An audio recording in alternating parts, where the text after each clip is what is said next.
Have you ever felt like you were stuck in that cycle of see it, buy it, see it, buy it, see it, buy it? It's that cycle of spending money often on things that you don't really need that might be keeping you broke. Are you tired of feeling like you're constantly spending money on things? And then oftentimes you get them home and you think, yeah, it really wasn't what I wanted in the first place. You know, in this video, we're going to talk about the reasons that this really keeps happening. Because until you do some work up here and acknowledge why you're doing this, it's really hard to change those habits of doling out money for those things. And then we're going to give you some strategies that actually really work that we've discovered that help us to avoid that cycle of overspending. Before we dive in, if you don't know us, I'm Larry. And I'm Hope. And we're from Under the Median, where every week we give you videos on practical frugality. One of the reasons behind spending on things that we don't really need is impulse buying. We go to the store, we see an item, it's not on our list, we haven't planned for it, but we think, oh, this looks so cool. There's some emotional gratification, and it makes you feel good when you buy something like that. But by impulse spending, we're spending money that we don't have to spend. Reason number 2, keeping up with the Joneses. My grandfather always told me, he said, the problem with the Joneses is by the time like you catch up to where they are, they refinance and they leave you in the dust again. Keeping up with the Joneses could be the reason you're overspending. Emotional spending can be another factor in why that you're not saving money and why you're spending when you shouldn't. We go out and go to the store when we don't feel good, we've had a bad day, we've had maybe some emotional issues, maybe a bad relationship, something has happened. So we go out and we spend money on something to make us feel good. That is not a good practice. Reason number 4, FOMO, fear of missing out.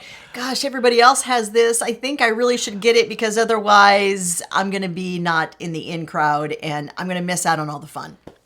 Sales and discounts can account for a lot of spending that we really don't need to be doing. We get the flyer in the mail, we look at it, oh, this stuff is on sale. Well, we can get it now. We can get it really cheap. And we go out and it's really a form of impulse buying. We weren't planning on it, but because it's cheaper and you only have a week to get it, we go out and purchase that item. Now, if you want some real advice from us on spending, or rather not spending, and you're ready to radically reduce what you are spending, we've got a free ebook for you. It's called, amazingly, 10 Ways to Radically Reduce Your Expenses. It's 10 ways that we actually used when we were reducing our expenses to reach great big goals. It's free, as I mentioned. There'll be a link for it in the video description. Another factor in spending when we shouldn't is we lack a budget. We don't have a platform to work off of, so we really don't know whether we have the money or not, so we just go ahead and spend it anyway. Putting a budget together, confusing for you? Don't worry, it was for us too at one time. We did a video where we walked you through the 4 steps that we use all the time to put our budget together. Take you 30 minutes or less. We'll make sure that video is linked up above and in the description of this video. Needs versus wants. Now, we've talked about this many times on our videos. It's really hard sometimes to distinguish between a true need and a want. If it's a need, a lot of the times it can wait a little while. You don't have to do it right away. A want is just something to gratify yourself, something that just, once again, it gets into that feel-good bracket. It looks shiny, it looks, interesting, so we go ahead and buy it because we want it. This next one's kind of it's a fuzzy area for me. So it's convenience and it's going to save you time. Now, I will be the first to admit there's a time and there's a place for things that are for convenience. And sometimes we get those things and we really use them like all the time, like my food processor. I remember when we got my first food processor. I don't know, it was over 25 years ago. And I was like, I don't know if I'll use it. And I finally hem-hawed around and bought the thing, used it all the time. But how many gadgets and things are sitting around your house that you thought, oh, it's going to save me time. And, by proxy, it's also going to save me money. A lot of those are like cluttering up, your closets and shelves. And it's probably the stuff that you really just need to sell. Perceived self-improvement can be another factor in spending some money. It looks like something that's going to make us look better, maybe healthier, but do we really, really need it? Do a little research on those items before pulling the plug on them. This next one's kind of the tag-along little brother to that thought, and that is, it's going to gain us respect. people are going to see I have this or I use this or I am this and they're going to respect me more. No, probably not. Here's the truth. We have people in our life. We have family members who didn't respect us when we got married and we were flat broke. They didn't respect us when we started working on our finances. They didn't respect us anymore when we were paying off debt. They didn't respect us anymore when we were debt free, and they certainly didn't respect us anymore when we were 25 years post being debt free like we are now. Respect is not something that you are going to get by buying something. You need to know who you are inside yourself and let other people figure out how they are or are not going to react to that. You know, two categories come to mind when I think about things we buy to get respect. Cars. Yeah. Cars can be a huge. real status symbol. And clothing. Clothing can be another status symbol.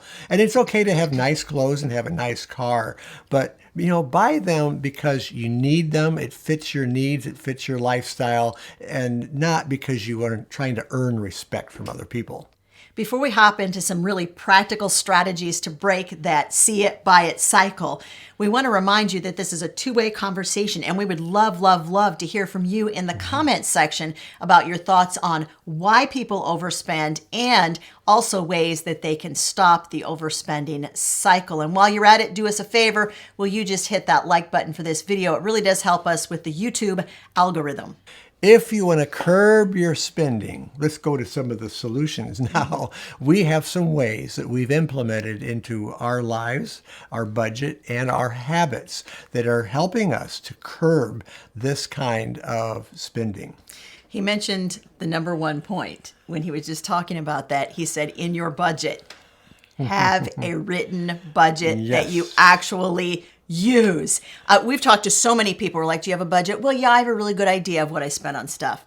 Do you have a budget? Well, yeah, you know, I write some numbers down. No. Do you have a budget? Because a budget really is a working document. It's something that you're going to write down as a spending plan, and then you're not just going to have the plan written. You're going to follow it, and you're going to make sure that you're accountable for trying to reach those benchmarks that you've written down on the budget. And that's why that accountability factor of a budget, that's why it keeps you from overspending. How many of you, I want you to raise your hands, how many of you want to have a house built without a blueprint? Okay, I see no hands No raised. hands, nope. Well, a budget is like that. It's like a blueprint. It's a plan. And then that way you've got a nice, organized financial plan to work off of. All right, second way you can keep from overspending and break that cycle is know your priorities. What is really, truly important to you? Oftentimes, those things that are important have nothing to do with the items that you are buying. Is that item going to enhance that? Is it going to build upon that? Is that really your priority? If your priority is to pay off your debt and live debt-free, then maybe that overspending needs to be curbed. And knowing those priorities and those goals, yes, I said the word goals, then that will help you to stay on track. Delayed gratification will help you. And that's like putting a lasso around your spending. Take a little time when you see something that you want. And I'm not saying you can't buy things you want. We all do that. Yeah. Take a little time before pulling the trigger. Give it 24 hours. Give it a week. Give it a month.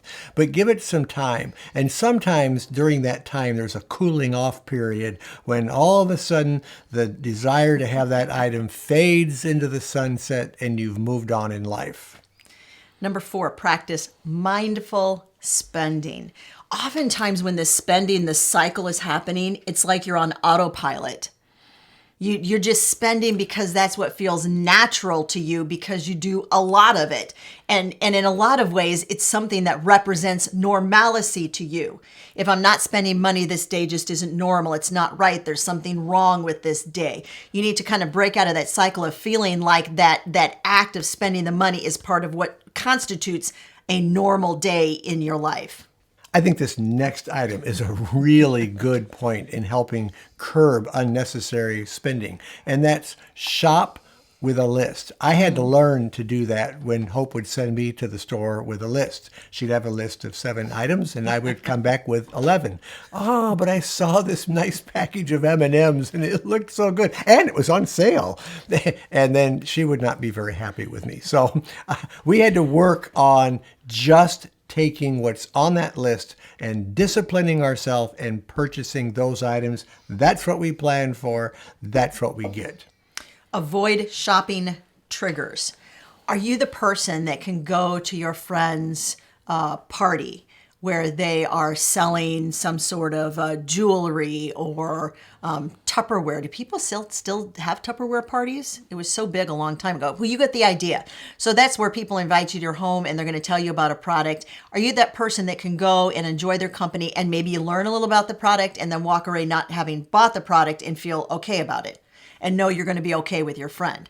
That would be an example of a shopping trigger. Don't continuously put yourself in situations where you know you're going to be tempted to spend. It's like trying to lose weight and having an open jar of peanut butter with a knife sitting on the counter and crackers next to it, just in case you want to put peanut butter on those crackers. It's like that. It's like avoiding those situations where you know, I should not walk in there. Unsubscribe from marketing emails. Now, I tend to look at those emails and click on them and see what the deal is, what's on sale. I'm pretty good about not jumping on the sales, but I like to know what they're offering. But if you're tempted by those and you don't have self-control to, keep yourself back from doing that, then just unsubscribe for them. You don't need that temptation. This next one kind of harkens back to the one I just described a couple of points ago, and that is that you need to find alternative activities. So you're going to avoid those shopping triggers and you're going to find something else to do. It's like when you're sitting around and you're like, ooh, I'm super hungry. I really could use some peanut butter on crackers, to use our previous example. In order to avoid that, you're going to get up, you're going to go for a walk, you're going to have a glass of water, you're going to engage in some other activity that is not either directly or indirectly related to buying something. Find something else to do. Practice gratitude. Be thankful for the things that you do have. I take a kind of an inventory on all the things that I have. I like gadgets. I like electronic gadgets. And I'm a little bit lured into buying new ones. But my gosh, I've got so many fun ones already. Why don't I just get out some of those and put those to work? So practice gratitude. Be thankful for what you have when you're content. That way you won't be interested in purchasing anything else to make you happier. And that's, I think, a really great point. Things are not going to make you happier. And that's just such a critical point to remember when we're thinking through the reasons that we continually overspend. One of the things you might want to do also to avoid that cycle of overspending is to find your posse. Find a group of people that are like-minded. Get your accountability group all set up. So those are the people that you can meet with that are going to encourage you in your course forward and not do things that are detaining you from reaching those goals. Because ultimately, we're assuming that the overspending has become a problem and it's keeping you from reaching the financial goals that you really want to reach. Here's a couple of additional thoughts. It takes time to break long-term habits. So be kind to yourself. Don't be mad if you don't make the goal that you have set, or you fail in a certain area on this day. Pick yourself back up and get back on the road and give yourself some time. I don't know what does research say it takes to break a habit about? Well, to make a habit, it's 30 days. So I'm assuming to break a habit, it's probably pretty similar. Yeah, probably about the same. So 30 days a month.